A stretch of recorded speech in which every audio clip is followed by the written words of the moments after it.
wherever you are. Good afternoon, good evening. If for whatever reason you can't, or if the audio breaks down a little bit, feed that back to us.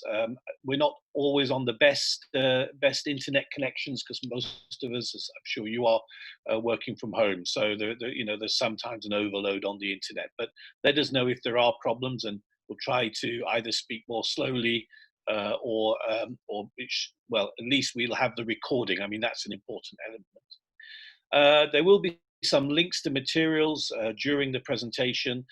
These are ones which have been referred to before in other presentations, but again, we'll repeat those, particularly for those people who may not have attended previous presentations and webinars on this topic.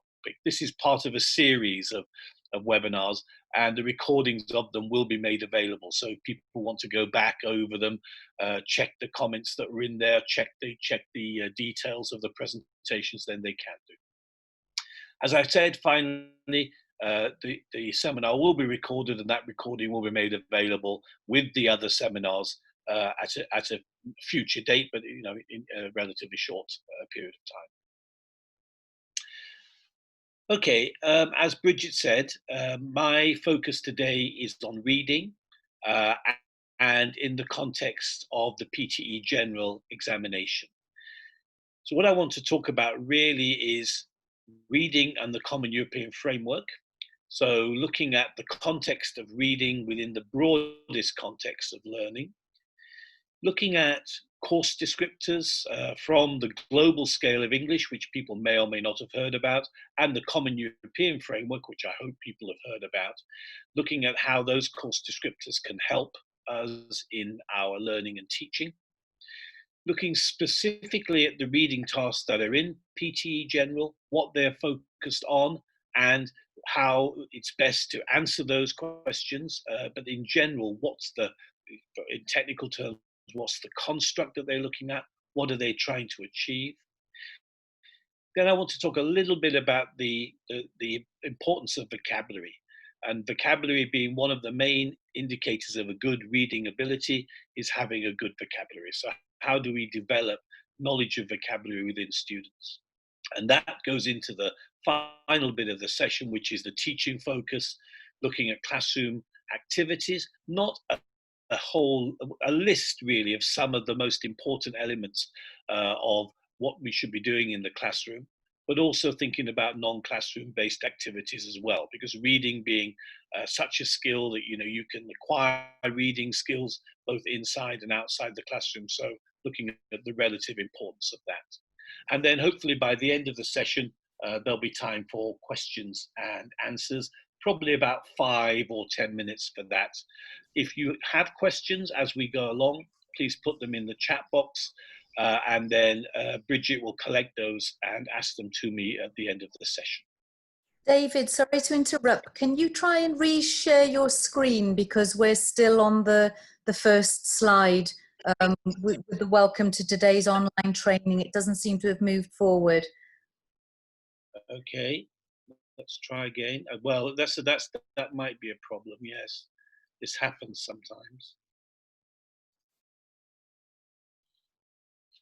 That's perfect. We can see the now. Okay, but let me just check now, Bridget, and go to the next screen and make sure that loads, because that's the problem sometimes. Yep, that's fine. So the next screen, the Common European Framework. Yes. Okay, that's great. And also anybody on the webinar, if there is an issue like that, don't hesitate to raise it. That's otherwise people can't see the content that we're trying to I'll keep monitoring. I'll keep monitoring the chat, so I'll only interrupt. Yeah, and thank you for anybody who raised that. That's very kind. Okay, so the first thing I want to look at really is how does the reading skill fit within the general framework of language proficiency, and for that we're going to look at the Common European Framework. So as you can see from this is a copy of the publication, the Common European Framework of Reference for Language, Learning, Teaching and Assessment.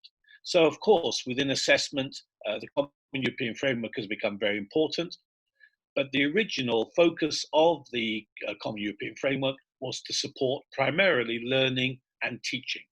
And people here will know that there's a reason why they have it in that order, that learning is in fact the primary thing that we should be supporting. Obviously, teachers empower that, and assessment helps to measure it. Now, one of the areas where people are interested in the Common European Framework, particularly from an assessment point of view, is the different levels. So A1, A2, B1, B2, etc. So I have a little quiz here for you to start. So if you can just think about this for a couple of seconds. How many Common European Framework reference levels are there? Are there 3, 6, 10, or 81?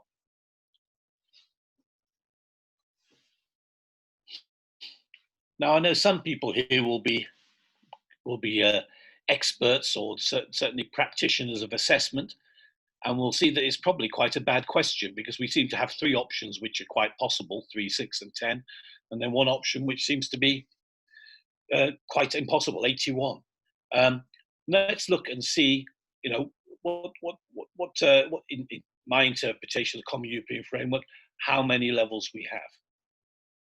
So this diagram represents language learning. So we have at the left-hand side of the screen, people starting to learn, and then hopefully some people over the years will gain a level of mastery. So on this climb, on this mountain to climb, we have different learners all along. Some of them at the beginning, some of them in the middle, and some of them at the end. Of course, some of the people never reach the end. It's like climbing Mount Everest. You may not get to the top, or you may only get part way, and that's fair enough. So here's somebody quite a long way up. But the question that people were asking when the Common European Framework was being developed was, well, okay, they're quite a way up, but where are they in terms of the mastery level? We know that they're not at the bottom, we know they're not at the top, but where are they? And in terms of describing where they are, the Common European Framework came up with sets of descriptors. Now, these descriptors were what we call can-do statements, and they were saying what language behavior, what linguistic behavior a person was capable of at a particular level. And the Common European Framework is full of descriptors of general language competence, speaking language competence, reading, and also sub-skills of speaking, reading, writing, and listening. So there's lots of descriptors about what people can do at different levels.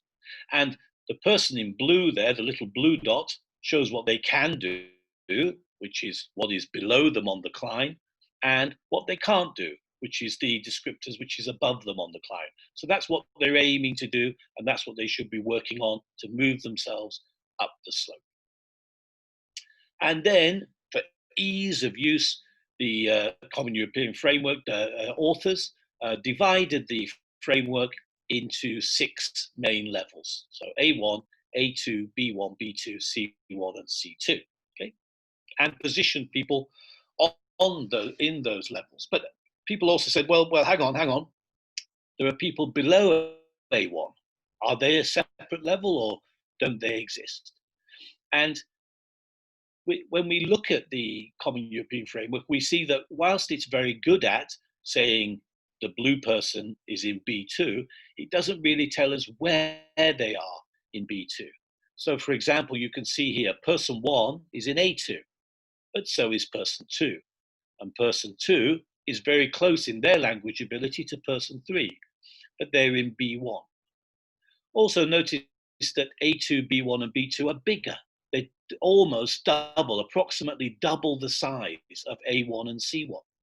So, and there are descriptors for that in the Common European Framework, cutting down A2 into 2 levels, A2 and A2 plus. Similarly, B1, B1 and B2 plus, and B2 and B2 plus. And these levels, A2, B1, B2, are where most teachers are working. That's where we find most students. They pass through a beginner phase, and they're into upper beginner or an intermediate phase, and they are not really yet at the advanced level. So A2, B1, and B2 is where we find the majority of learners, but exactly where they are in those levels is often difficult to say. So 3 levels, 6 levels, 10 levels, 81. Well, obviously not 81, but we can say 6 levels, yes. A1, A2, B1, B2, C1, C2. Possibly 9 levels if we add in those plus levels, A2 plus B1 plus. Possibly 10 levels if we add in the tourist, the below A1. So these, and possibly 3 levels if we just use proficient user, independent user, and basic user. And in fact, that's how I'm going to start looking at reading. So if you go to the Common European Framework, there are self-assessment grids, and people can use those because they're in all the different, all different European languages. They're not necessarily in all languages, but they're in a significant number of languages. And you can read yourself, and you can assess yourself as to see where you think you are in a particular language. And of course, today, because of PTE General is an English language examination, we're talking about English, but the Common European Framework was not developed for English. It was developed for any language, but primarily the European ones. So if we look at this level, which we can look at this as one level, the A level, basic level, we can see there are some things, some common attributes or common characteristics of this level. Simple sentences, simple texts. So familiar names and words, okay? Simple everyday material. So the focus at the A level is on naming things, so nouns in particular, vocabulary, nouns, and also finding that in simple texts. And some of the texts there are mentioned: notices, posters, menus, short, simple personal letters. So it's looking at authentic materials, authentic everyday materials that you would see, and looking at the key vocabulary that you would need to recognize in those texts in order to understand them. Okay, so very much at the basic level, we're just talking about understanding the meaning of particular words and phrases, which give you the overall meaning of, give you an overall message coming from a short piece of text. Now, the B level, the independent level, this now moves into a slightly different area. So it's understanding texts, and you can see at B1 still high frequency or job related language. So it's still focused on vocabulary related to everyday activities, job related because many people in that context are in jobs, and therefore the vocabulary that they come across is related to the work that they do. Description of events, feelings, and wishes. So some of it is quite concrete in terms of what's happened or what's happening, but also people's feelings and people's ideas and concepts about the future. And primarily, though, in the lower levels of independent learning, it's in personal letters. So a lot of it is personal to that particular learner. At B2, it's a wider field of texts. So as you can see there, we're talking about articles and reports, contemporary literary prose, talking about attitudes or viewpoints. So although B2 is just moving on, it's not dissimilar to B1, but it's moving on in terms of its complexity of text, and also the fact that it's not actually just a personal view of the world, but also other people's attitudes and viewpoints, the author's attitude and viewpoints. So there's a common themes there at the B level, but also some differences, and certainly very different from the A level, which is just focused on understanding a lot of different vocabulary terms primarily. Now, C level, I'm not really going to deal with, except to almost dismiss it and say, if you look at what you need to do in terms of reading at C level, it's very, you have to be able to understand complex factual and literary texts, specialized articles, long technical instructions, abstract, structurally or linguistically complex texts, specialized articles, literary works. So these are, for the most part, out of the range of what most teaching will do. because in order to be able to understand or interact with these kinds of texts, most of this will happen outside of the classroom, either in a job-related or personal-related situation. So learners at the C level are very much doing it on their own. It's not really, a lot of it is based around classroom interaction. Now, one area of help for all this, and I was talking about the can-do statement. So we've got these descriptions at a high level and a very high level about what people can do. But how does that help us with our teaching? So we can see that the people need to read articles and reports, and they need to be able to understand attitudes and viewpoints. But exactly how do we do that? And one piece of material that Pearson has put together is called the Global Scale of English and the Teacher Toolkit. I'm not going to demo this, but you can look this up on Google. This is one of the resources here, the GSE Teacher Toolkit. If you just search that on Google, you'll find that. You put Pearson as well if necessary. And you'll find a whole website there about the global scale of English. Okay, and there's actually a YouTube video which tells you how to use the toolkit. But I'll just show you some screenshots rather than go to the website, because I don't want to go out of the presentation. But it's very easy to find just by a Google search. So if you go to the GSE page, or if you go to the Teacher Toolkit page, this is the presentation that you'll find on that page. Okay, so this is a free resource, and there are three elements to it. Learning objectives, which are basically can-do statements. These can-do statements will tell you what students can do at different levels, or what students should be able to do at different levels of ability. Grammar, which is a focus on what are the appropriate grammatical structures they should learn at different stages of their learning.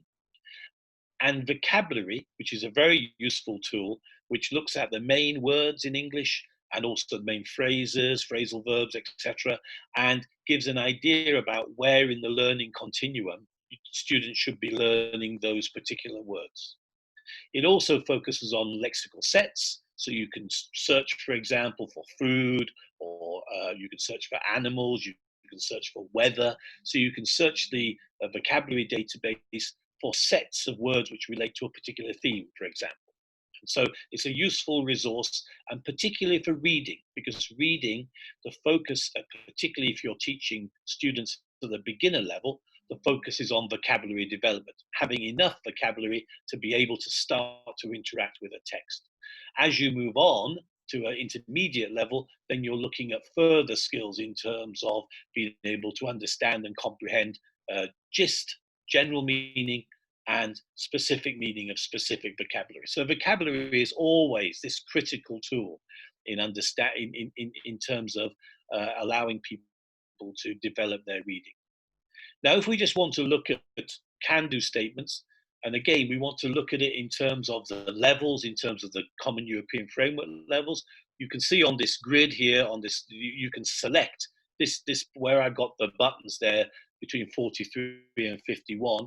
That's what you can select. You can select any of these levels. So any of the, should be 10 levels below A1 up to C2, any of those 10 levels. You can even select within that, you can move those little cursors around. So for example, here, we're choosing adult learners, we're choosing reading, and we're choosing the B1, the lower end of the B1 scale. So if I look at that, the adult learners, global scale 43 to 51, read, what kinds of things should a learner, or should a group of learners in that range be learning? And if we go into the Teacher Toolkit and we select that, and we select the button there says show results, then we'll get a list of learning objectives. There's 21 can-do statements ordered by the global scale of English. So they're in order of difficulty, saying what people at that level should be learning. Okay. And some of these can be quite specific. So for example, the third one down says, can understand written instructions for taking medicine. So you can see some of them are quite specific in terms of the context. And the next one down, can identify similarities and differences between two short texts. So again, that gives you another idea in terms of a learning activity. Well, okay, if that's what they should be able to do, let me find a text from one newspaper, a text from another newspaper or website, and see, what are the differences in the way in which that information is being represented. Now, these objectives, once you've decided which group you're interested in, you can download them. Okay, so these are more of the objectives and some of the books. There's Cutting Edge there. One of the books that also is linked to the GSE. You can download those, and you can download them either as a PDF document, which this is, or you can download them into an Excel spreadsheet, and you can start to use some of these to work on the skills of your students at the appropriate level. So you're looking at the level that they're at. All right, they're low B1, they're just doing a B1 course book. These are the kinds of things that they should be working on at that level. As I said at the very beginning, you know where your students are, and you should be looking at, well, what's the next thing? What's the next thing that they should be learning on that continuum towards mastery? Okay, and that's further. There was, as we said, 22 of these different ones, going from 43, which is the bottom of this part of the GSE, up to 51. You can see going there into the B1 plus descriptors there. And a lot of this information is also in course books. So on the PTE General website, there's an area where course books have been mapped to the test. So this is an example. The course book is Activate. This is the A2 level of that course book, and it on the PTE General website, it gives you the PTG test level description. It gives you Common European Framework description, the item types, and the exercises that you can use to support that. So there are different ways of working into what should we be doing in the classroom with our students. One through the global scale of English, and another one through course books. And these course books themselves have been mapped to the global scale. So the levels are consistent, and the things that they're working at should be consistent with what the learners can do, and moving them forward up that slope. Similarly, Cutting Edge B1, this page actually is quite a bit longer. I just cut the first part of the page, but again, gives you the level description, the CFR description, and also how these exercises tie into the different item types that are in the test. So let's look at that in terms of, well, just checking my time, sorry. What item types do we have in the test, and how is that being tested? So we've got good examples from the GSE, also from textbooks, about what we should be learning. And from a point of view of the reading test is relatively straightforward. Okay, so here we've got the 4 reading tasks. 2 of them are multiple choice, 2 of them are open-ended. So the first one, assess the ability to understand the purpose, structure, and main ideas of short written texts. Okay, so here we're looking primarily at gist and primarily of shorter texts. Okay, so gist is general understanding, general comprehension. Okay, part 5, assess the ability to understand the main detail in short written texts or main ideas in extended text. Okay, so here we're looking again, reading comprehension, understanding of detail if the text is short. If the text is longer, then it might be understanding the gist, the main ideas. So most reading is focused on those 2 areas, understanding in general what is being said, what the message is, or understanding in detail what is the exact thing that's being written about, what's the exact idea that the author is trying to communicate. Similarly, sections 6 and 7, these are slightly extended. So again, 6 and 7, 6 can be different, but it's open-ended questions. But you must then understand the main points of a short text, or the detailed point, or the detailed points of a short written text.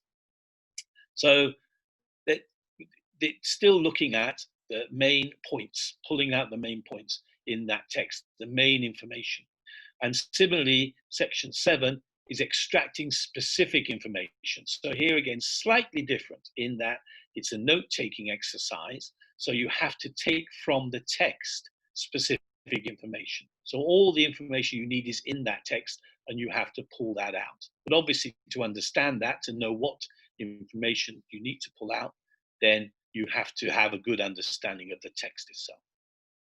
Now, clearly, in terms of answering these questions, if you're answering a multiple choice, then there is one, we say best answer, but there's one correct answer, and the other answers should be incorrect. For the open-ended question, you have to write an answer. There are restrictions. So, for example, in section 7, it says write 3 words and 3 words from the text. These restrictions are there for good reason, and the markers, the people who mark the test, follow them quite strictly. So spelling is important. People should endeavor to spell words correctly. They may lose marks for misspelling. They'll lose marks if they write more than 3 words. They'll lose marks if they take words that are not from in section 7, which are not from the passage. So there's quite strict rules really about the answers to questions to sections 6 and 7, and that's to make sure that the test is fair to everybody, so that when the instruction is given, that the students should know they should follow that instruction. Now, how does that come out in terms of the task themselves? So, as I said, the focus of section 4 and the focus of A2 in particular is on vocabulary. So knowing and understanding sets of words. So the first example here you can see is days of the week. Okay, so obviously that's quite a simple set of words. The second question is more complex. So it's about animals. It's about missing a missing dog. Okay, so so there the vocabulary is slightly more complex at the higher level of A2. But the context is very clear, and that's the important thing. That the context for the word is very clearly stated and as authentic as possible. And for B1, it's the same. The task 4 again focuses on vocabulary. It's obviously a high level of vocabulary. The lexical sets are different. However, that is the focus, and the focus again is meaning in the context of a larger text.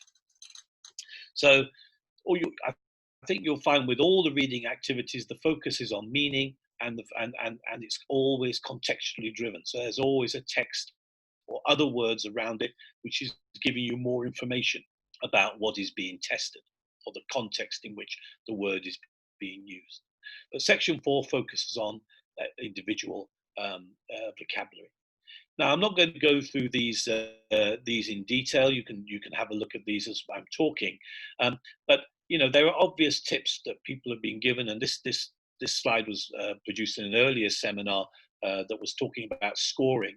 But the key thing with any kind of examination is to understand the type of task, what the task is, requirements are, and to fulfill those as far as possible. Okay, and as I say, section 4 is mainly looking at the vocabulary. So this is what this focus is on.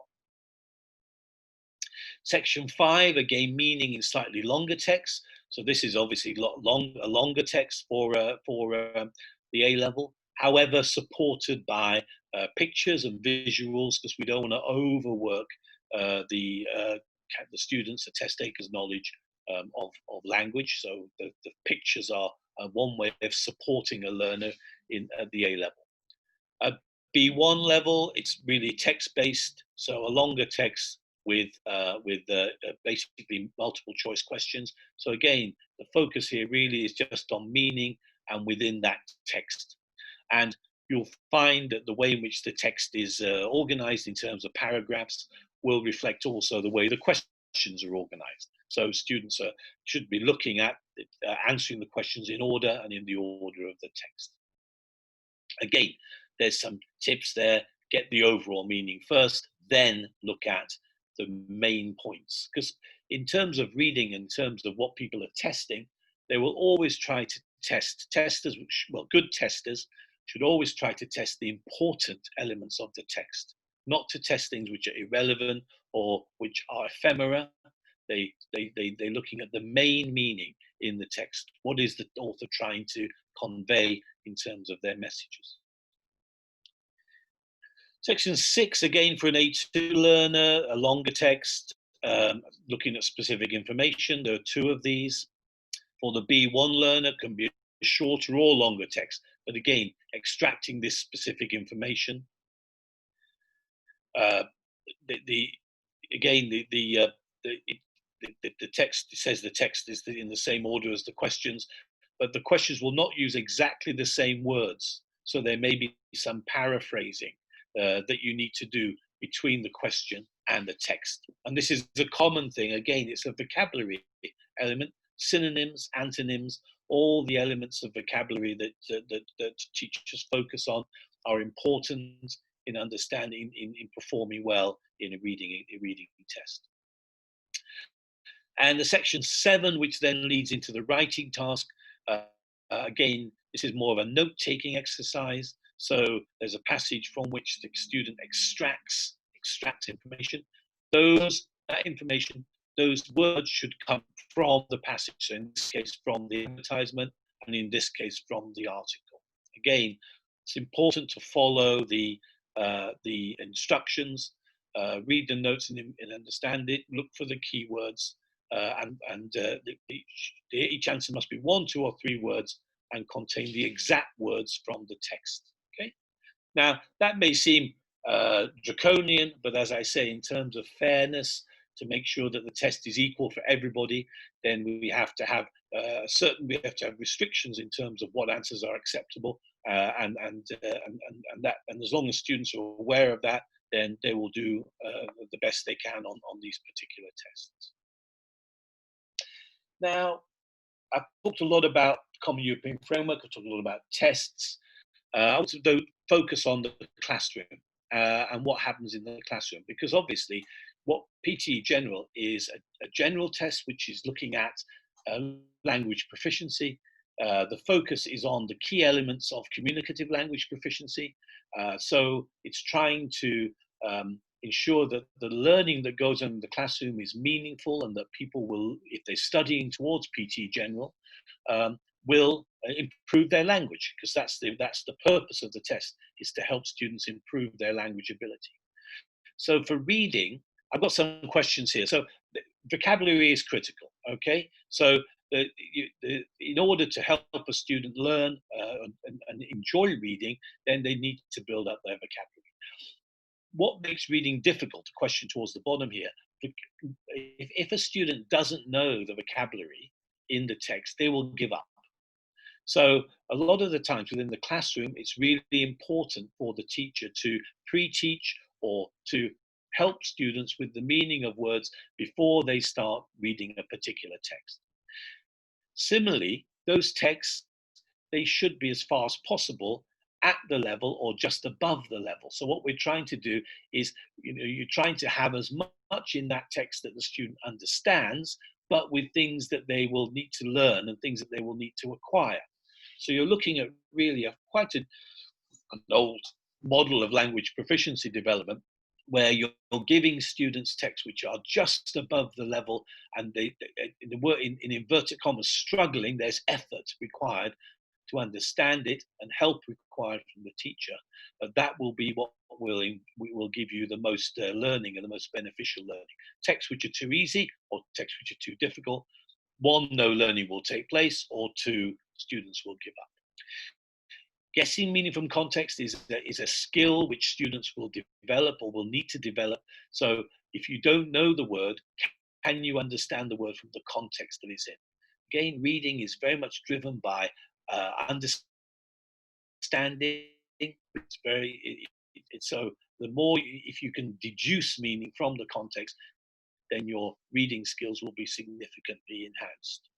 And remember that I say vocabulary is really important, but words are not just words. So it's good to know words, sets of vocabulary with their associated meanings. But a lot of words associate with other words. So there's collocation, and there's idiomatic phrases, and there are phrasal verbs. All of these things will help students, particularly in those intermediate stages, deal with complex texts. So this is a little bit of a summary of that. So in the classroom, reading text should be meaningful, relevant, and interesting at the right level. You present your key vocabulary first. People should have a reason for reading. Integrated skills is a good, right, read this and then we're going to listen to something. Read this and then we're going to do a role play. Integrate the skills together to make the reading purposeful. Because teachers like classroom activity in the main to have some purpose and to be engaging and to get the students to do things, pair work, group work. Reading can seem to be a kind of solitary endeavor, but if you integrate it with other skills, it becomes much more meaningful. And some people integrate it into the much wider curriculum, and that, of course, is a whole different area of discussion, which we don't really have time for today. And we have to accept that, particularly for B and B level learners, and well, and almost entirely for students who are at an advanced stage, that reading is developed outside of the classroom. So in the classroom, we can give students the confidence and we can give them strategies to help them. But outside of the classroom is where a lot of learners will pick up a lot of vocabulary and a lot of the information that they need, either through reading books. And again, teachers are very good at encouraging people to do extensive reading, to read literature, or to read outside of the narrow English language curriculum.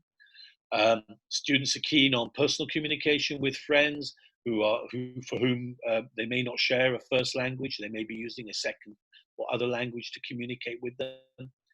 And also social media. So if they're interested in music or films or fashion, then a lot of that information in today's world is in another language, and often that language is English.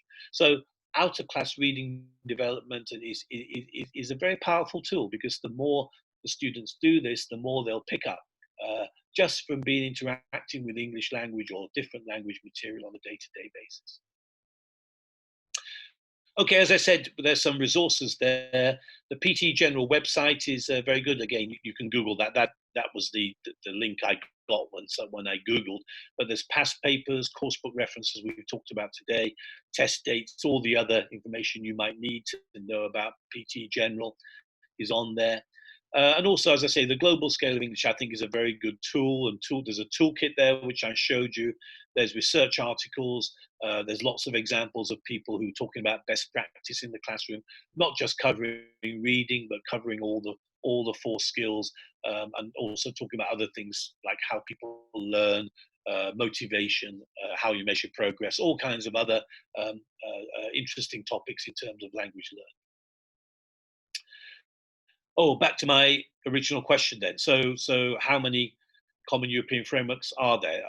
Levels, how many, well, there's only one common European framework, but how many levels are there?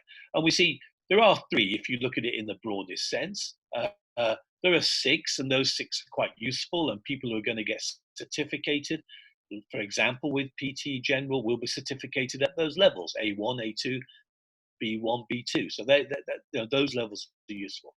For learning, maybe 10 is better, because you've got to accept that A2 is a big level, a lot of things cover, and there's A2 and A2 plus, there's that higher end. And same with B1 and B1 plus. So maybe 10 is a useful number.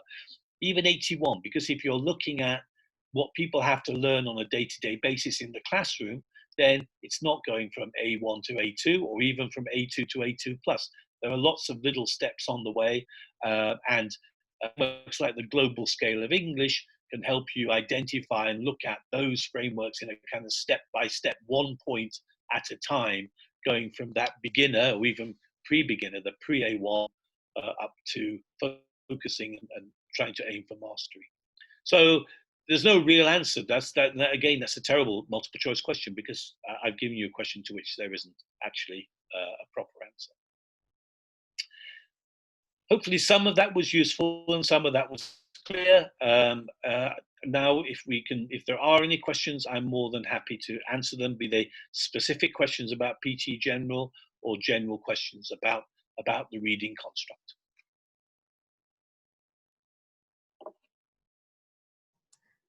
Thank you, David. So I'd just like to encourage everyone to put questions in the chat, which I am monitoring. Also, just to say that I've copied and pasted all the links to the Global Scale of English, Teachers Toolkit, the YouTube videos, correlation charts, etc. in the chat as well. So I can't see questions in at the moment, but I'll monitor that. If people want to put any questions in there, please put them to the panelists and attendees so that I can see that. Thank you.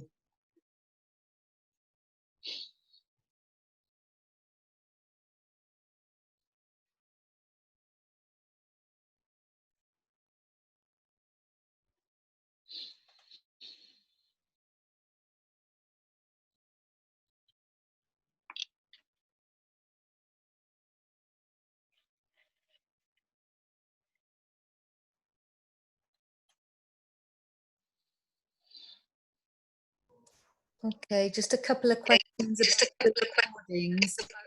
For everybody who has registered, there will be follow-up information from Pearson on providing the access to the recording for you. So we will be in touch, but that'll come at the end of the whole series of webinars after the 5th of May. Okay, thank you.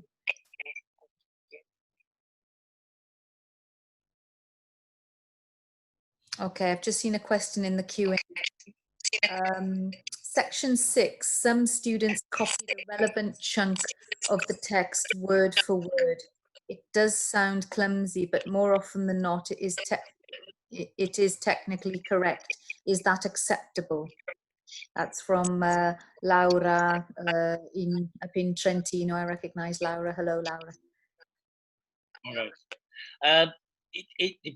The answer is it depends. I mean, where there's specific information coming from that text, and I mean, I could go back to one. Maybe that might be. I don't know if that's going to be useful, but let me just go back to a section 6. Okay. So here we got locate. So section 6, the answer, the question is location. So the answer is going to be something like Brampton. So that's that's. Sorry, David. This is section. We can see section 7 on here, not section 6. Oh, sorry. Apologies. No, you're absolutely right. Apologies, mine. Right. Okay. Here we've got an example. Why should you make sure you eat regular meals? Okay. So the answer is to be healthy. Yes, that's probably going to be the answer. So the key will be to be healthy or healthy. So as long as you've got the word healthy in there, then you're likely to get the points. Okay. So they're looking for, there's an answer key, and in that answer key there will be the required answer, and that in that case will be healthy. So if you put to be healthy, or healthy, then you're likely to get that point. So it's not a case of, sorry, excuse me. So it's difficult always to predict. If you look at the some of the sample papers that are provided, the sample papers come with answer keys. And those answer keys will give you a good idea about what is acceptable or not. And to give you a bit of advice here, those answer keys are very rarely moved away from. So there may be 1 or 2 acceptable answers, but the questions are constructed so that the number of acceptable answers is restricted. So the answer key, so it is possible, as you see from that example, just to take a word from the text, and that taking that word shows that you understood that piece of meaning. And if that is within the answer key, then yes, you'll get the mark. Some students just try to write a whole sentence, so they take a whole chunk. Now that generally will not be marked correct. So if you get a big chunk of text, even if the correct answer, even if healthy is in there, you won't get the mark. So it has to be clear to the marker that you have got the meaning, and that you're not just copying a string of words in which you hope the correct word or a correct word might appear. So not an absolutely clear answer, but that is how it works. Okay, I've got another question. From Ferraro. Is the Pearson test of English general reading easier than the Cambridge?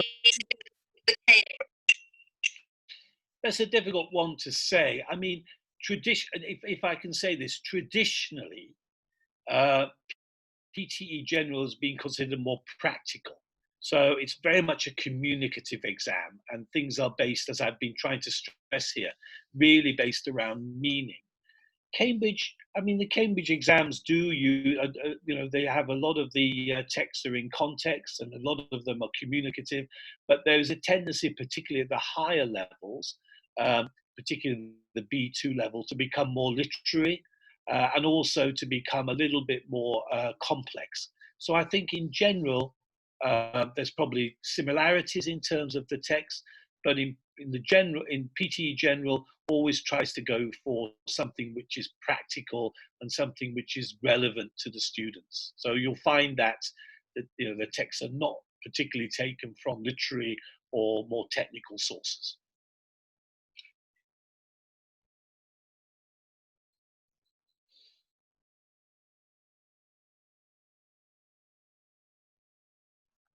Okay, there's one last question from Sylvia Giudici. Is there a total maximum number of words in each level? Sylvia, I'm not sure if you're referring to the length of the reading text. Maybe you can just specify exactly what you're referring to. Yeah, the length of the text. Yeah, the length of the text. Yes, there's a minimum and maximum length. I don't know if we actually publish that, to be frank with you, but no, there is that is in the test specification. There's a minimum maximum. If it is somewhere, it will probably be in the score guide, the PTE General score guide. But I can't 100% guarantee it is there. So the answer is yes. What those exact numbers are, I don't have off the top of my head, I'm afraid. Okay, thank you, David. I think we'll finish up here. Don't seem to be any further questions. Is there anything else you wanted to add before we close today's recording? Thank you. No, I've just put up, as you said earlier, Bridget. This is part of a series of seminars. So I just put up the schedule. That I think this is right. But you can tell me. There's still some presentations to go, which in fact you will be doing some of them. So I've just popped that up as the last slide right there. Thank you. And just to reiterate that we will make the recordings available once we finish the whole series on the 5th of May. So it just remains for me to thank David for his time and for joining this round of webinars. This has been incredibly helpful. I'm sure you'll all agree, for those of you out there preparing your students. So thanks, David, and thanks everyone for joining us. Thanks everyone. I hope to see you on the webinar tomorrow for preparing students for the listening class. Okay, thank you very much. Thank you. Bye.